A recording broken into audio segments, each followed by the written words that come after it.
Sebetulnya besar kecil itu hanya dalam pandangan kita. Tidak ada yang kecil dalam pandangan Allah.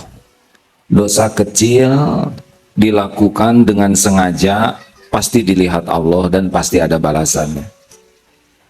Tetapi kalau sudah terlanjur berbuat dosa besar, maka kita harus ingat ampunan Allah lebih luas lagi. Tidak boleh berburuk sangka seakan-akan ampunan Allah, rahmat Allah terbatas. Jadi kalau sudah terlanjur berbuat dosa, tobat saja. Karena ampunan Allah lebih besar, lebih luas dari sebesar apapun dosa. Dosa besar itu buruk, tetapi berburuk sangka kepada Allah lebih buruk. Menganggap Allah tidak pengampun, menganggap Allah kikir dengan ampunannya.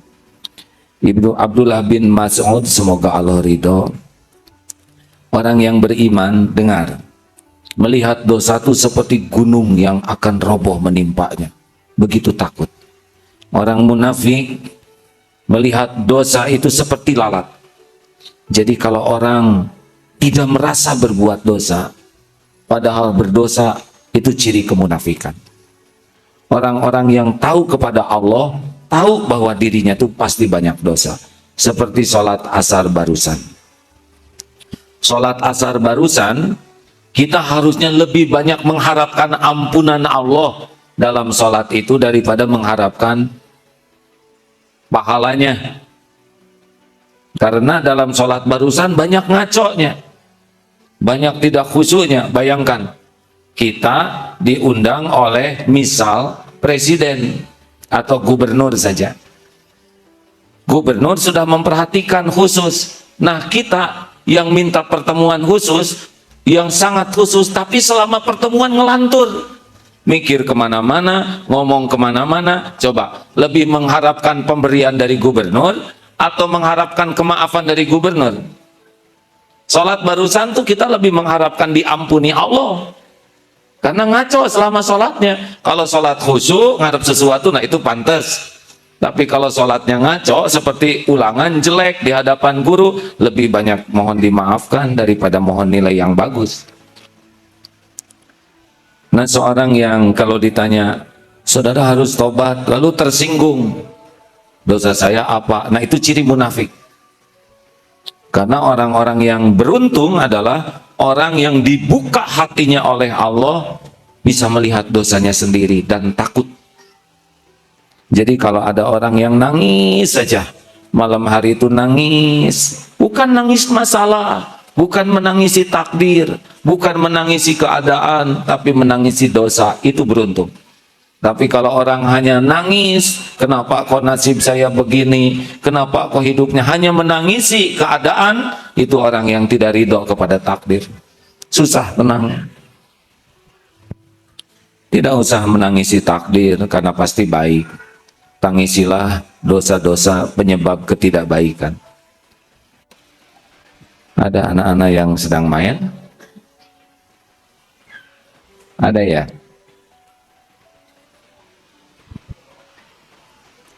Kalau anak-anak lari-lari, sama sekali tidak salah, karena mereka senangnya itu. Ini ujian bagi orang-orang yang ada di sekitarnya yang dewasa. Jangan dimarah, karena ini pasti izin Allah. Tinggal ditenangkan, ya. Kalau dibiarkan, mungkin kurang bisa khusyuk yang lainnya. La kabirata ma'al istighfar, tidak ada artinya dosa yang besar kalau dihadapi dengan tobat yang sungguh-sungguh. Dan tidak adalah sagirata ma'al isrol, tidak dianggap dosa yang kecil kalau terus-menerus.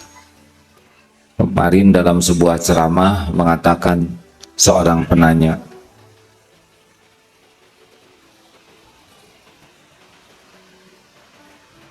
saya kalau di pengajian enak, tenang, rasanya mantap. Tapi kalau saya sudah pacaran, tiba-tiba saya jadi tidak tenang. Padahal saya pacaran hanya dosa kecil, begitu. Disebutnya hanya. Nah, dari sini saja sudah ketahuan, ya, bahwa menganggap remeh dosa kecil akan berulang itu dosa kecil. Dan dosa kecil yang berulang bisa jadi dosa besar. Hadirin sekalian, tidak ada yang luput ya. Kalau setiap dosa yang kita lakukan, misalkan dosa kecil mengeluarkan belatung, satu, sering melakukan dosa kecil, kira-kira seperti apa diri kita kan? Kalau setiap pikiran kotor mengeluarkan belatung di kepala kita, kalau dosa besar, lele, oh dosa sedang, kurang menarik lele, ular, menjijikan kita ini. Dosa kecil yang terus menerus sama dengan penuh belatung diri kita ini, ya kan? Benar? Jadi sebaiknya hindari dosa sekecil apapun. Kalau tergelincir, segera istighfar. Bagaimana kalau kita tidak segera tobat? Kalau Allah sayang kepada kita, nanti Allah akan mengingatkan kita dengan berbagai kejadian. Dompet hilanglah, sakit, di PHK, uang habis. Pokoknya kalau kita disayang Allah, kita akan diingatkan dengan berbagai kepahitan sebagai jalan kafarahnya. Jadi kalau kita sering ditimpa pedih, sakit, nelangsa, itu ciri-ciri sedang difasilitasi untuk bersih. Kalau kita fokus kepada tobat, cepat hilangnya. Tapi kalau tidak fokus kepada tobat, lama sakitnya. Kayak orang anak kecil dimandikan, sambil dimandikan ikut bersih-bersih, pasti cepat bersihnya, ya. Tapi kalau sedang dimandikan orang tua, lari sana, lari sini, malah main pasir lagi. Ini bisa berhari-hari dimandikannya. Maka kalau ada kesulitan, kepahitan, tidak usah banyak pikiran, tobat saja. Seperti Nabi Yunus, 3 kegelapan, gelapnya malam, gelapnya laut, gelapnya perut ikan. Apa di dalam perut ikan Nabi Yunus menyalahkan umatnya? Dasar umat ngaco, bebal, dinasehatin, diajak ke surga, enggak nurut, saya jadi sengsara. Enggak. Apakah Nabi Adam ketika diturunkan dari surga menyalahkan iblis? Dasar si iblis, tukang tipu, saya nabinya ditipu? Tidak. Si Hawa lagi pakai ikut-ikutan, harusnya jadi istri tuh malah enggak. Yang dipikir mah cuma satu saja, Rabbana zolamna anfusana, ya Tuhan kami sudah zalim kepada diri kami sendiri. Kalau Nabi Yunus, subhanaka inni kuntu minadz zalimin, itu tuh kalau dalam kesulitan, kepahitan, karena dosa-dosa yang enggak kita akui, dosa-dosa yang enggak kita tobati, itu pasti neken, pasti neken. Daripada mikirin masalahnya, lebih baik pikirin dosa, tobat saja. Coba seperti Nabi Adam, tidak banyak pikiran selain minta ampunan Allah. Hasilnya naik derajatnya. Nabi Yunus, 3 kegelapan, gelap perut ikan, gelap, lolos. Bukan mikirin jalan keluar, mikirin ampunan Allah. Makanya kalau saudara dalam kepahitan, kesulitan, kebanyakan mikir, nambah tuh. Tobat dulu. Pasti nanti bonus pertama apa? Kalau tobatnya benar, tenang. Bonus kedua apa? Warazaqahu min, kedua apa? Jalan keluar. Wa min kulli doikin makhrajan. Hadiah yang ketiga, warazaqahu min haitsu la yatasib. Jadi jangan takut oleh masalah, jangan takut, dan jangan sibuk memikirkan jalan keluar masalah. Jangan dulu, nggak akan kepikir. Kalau dosa masih banyak, nggak kelihatan. Tobat. Di perut ikan di laut itu tidak cari jalan keluar dari perut ikan. Tobat dulu. La ilaha illa anta subhanaka inni kuntu minadz zalimin. Ada caranya nanti. Sudah waktunya diterima oleh Allah, ini tobatnya udah benar, udah remuk hatinya, udah banjir air mata yang tulus. Nanti bonus pertama, Allah huwallazi anzala sakinah. Tenang, persoalan masih ada, tapi ini udah nggak takut apa-apa. Nanti tobatnya terus, mulai Allah buka. Mungkin si ikannya dibuat mangap, menguap, yang plong keluar tuh. Saya tidak tahu bagaimana Nabi Yunus bisa keluar dari sana, ya. Atau bersin mungkin, dari hidung, ya. Keluar, pokoknya mah terserah Allah lah. Ikannya juga milik Allah. Kalau Allah mau ngeluarin saja. Bagaimana nanti terendam air, mungkin ikannya oleh Allah dibuat ke atas, mendarat dekat pulau, ya gampanglah. Setiap ikan milik Allah takluk kepada Allah. Masya Allah.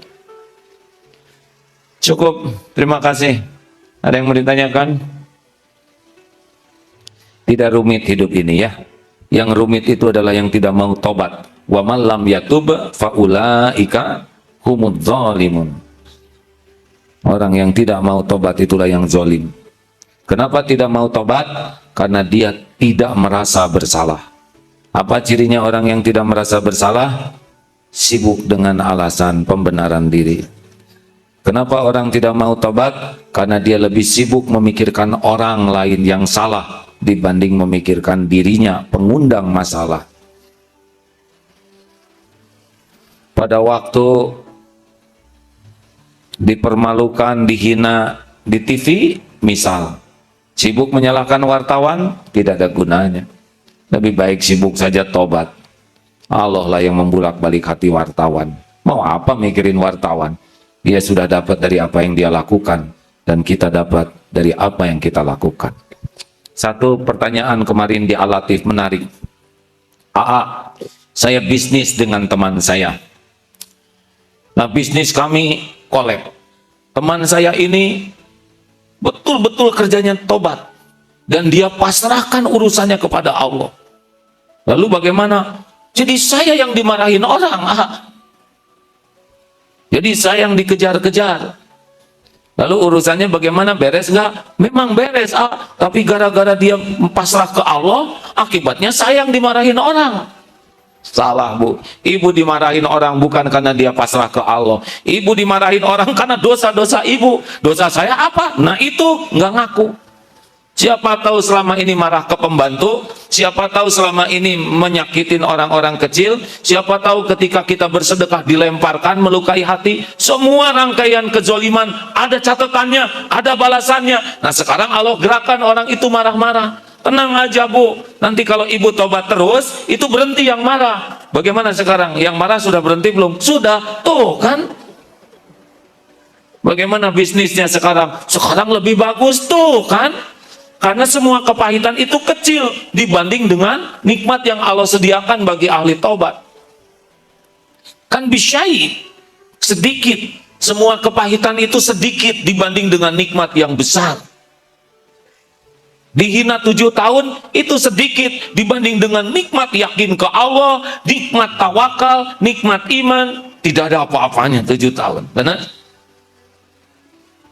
Tapi sayang, banyak orang yang tidak mau menikmati kepahitan, padahal kepahitan itu karunia. Kepahitan bagi orang yang ingin mendekat ke Allah adalah hari raya. Bukan pengen pahit, tapi kalau dikasih pahit, nikmati. Jangan menangisi kepahitan, tangisi dosa pengundang kepahitan. Terima kasih. Tidak ada pertanyaan? Kalau tidak ada, selesai. Mau nanya ya? Dari sini mau ngacungnya sini dulu, terus silakan. Assalamualaikum warahmatullahi wabarakatuh. Terima kasih ya. Terkadang saat dimana kita menghadapi kenyataan yang terjadi pada diri kita, apakah itu adalah kejadian yang diakibatkan karena keteroran dalam hidup kita, ataukah itu karena menjadi sebuah cobaan dari Allah SWT? Yang pertanyaan pertama adalah bagaimana membedakan hal itu? Ya. Jawabannya nggak usah dibedakan. Apakah ini kepahitan karena dosa saya, atau kepahitan ini karena Allah menetapkan harus terjadi begini? Gak usah dibedakan, pikir satu aja, ini karena dosa saya. Nanti kesolehan, ya nggak gitu. Pokoknya ada dosa nih yang ngundang saya begini. Jadi dosanya di mana, kepahitannya bentuk apa, bisa beda-beda. Ini tertarik seorang mahasiswa yang kerja di Jerman sana, baru juga ngantor, tiba-tiba bosnya marah-marah. Padahal nggak bikin salah, tapi hebat mahasiswa ini. Menurut saya, dia pikir saya nggak punya salah, si bos marah-marah, pasti saya punya dosa nih hari-hari ini. Jangan-jangan istri saya nggak saya bangunkan untuk sholat subuh, jangan-jangan di jalan ada yang harusnya sedekah saya tidak. Si bos mau bagian marah nyakitin, tapi dosa pengundangnya. Jadi daripada memikirkan si bos yang marah, lebih baik istighfar. Sambil kerja tuh istighfar. sore hari bosnya ngomong gini, maaf ya, tadi saya lagi lost control, lagi kurang stabil, kamu nggak salah jadi saya marahin. Berapa gajinya biasanya sejam? Saya 8,5 euro. Ya udah sekarang 10 euro. Gitu tuh sore tuh. Sekarang rada ditunggu-tunggu bosnya marah ya. Udah sarana tobat, udah pembuka rezeki yang tidak diduga-duga. Begitu. Nah, biasanya kalau ada yang marah gitu, kita fokus ke yang marahnya. Apa? Saya salah apa? Kenapa dia marah-marah? Terus aja ke sana. Dia lihatnya ini yang padahal banyak dosa dia. Pengundang ini marah. Ini hanya digerakkan aja oleh Allah. Seksi menguji kita, ya. Seksi melukai hati kita. Gitu. Kayak rezeki juga kan, kerja di sini nggak harus dari sini semua. Kita kerja di sini kalau Allah mau buka dari pintu lain. Dan Allah mah nggak diatur oleh kita. Betul? Enak. Makanya tidak usah rewel hidup ini ya. Banyak tobat. Kalau punya banyak tobat, air mata tobat dan air mata syukur udah dapat tuh. Air mata tobat bikin bersih, bikin tenang, bikin solusi. Air mata syukur membuka. La in syakartum la azidannakum. Nah, jadi kalau orang ahli tobat itu sabar. Tapi berusaha sabar belum tentu tobat dan belum tentu sabar. Mengerti? Kayak kaca mobil kotor. Terus saja lihat, pasti nggak ngaco, pasti jadi ngaco. Nyetir dalam keadaan kaca kotor, mending bersihin kaca, nanti kelihatan jalannya. Begitu adik-adik, yang banyak cita-cita, banyak tobat ya. Tapi kan kami masih muda. Ya sekarang pemuda sekarang kan dosanya dikit tapi paten-paten loh deh. Masya Allah, astagfirullah. Terima kasih ya. Ini hujan di luar. Jangan ada selintas pun hati yang jelek terhadap hujan. Terserah Allah. Mau kecil, mau sedang, mau besar, terserah yang punya langit dan bumi. Setiap tetesan hujan pasti bertasbih ke Allah. Ya, alhamdulillah hujan. Allah lagi punya rencana sendiri. Airnya sama, tanahnya sama. Nanti yang jadi pohon beda-beda. Ada rumput Jepang, ada rumput gajah. Ada rumput liar, ada pohon, ada selada, ada seledri, macam-macam. Padahal airnya sama, pohonnya juga, tanahnya sama. Ada bunga, warnanya beda-beda, bentuknya beda-beda. Padahal airnya sama, harumnya beda-beda. Ada yang harum jengkol, namanya pohon jengkol. Nanti jadi buah, macam-macam. Ada kulit, duren, tajam-tajam. Siapa yang ngarang ini?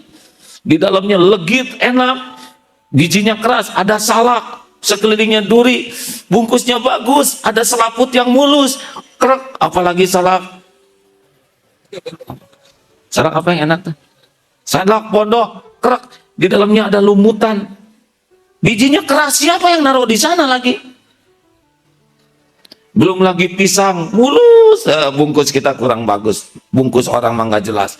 Dikupas, di dalamnya mulus, airnya sama, tanahnya sama.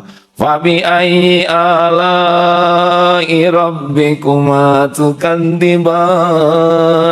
Harusnya makan pisang tuh nangis. Kenapa? Karena cuma satu ya. Nih. Saya ada yang kirim buah-buahan tadi. Aduh ya Allah. Ini bagus-bagus buah tuh. Lihatnya aja udah takjub. Takjub kepada yang mendesain, mengatur kombinasi warna, meletakkan kulit, bulu-bulu halusnya. Masya Allah. Saudara nggak usah ingin lah, biar saya saja yang menghabiskan ya.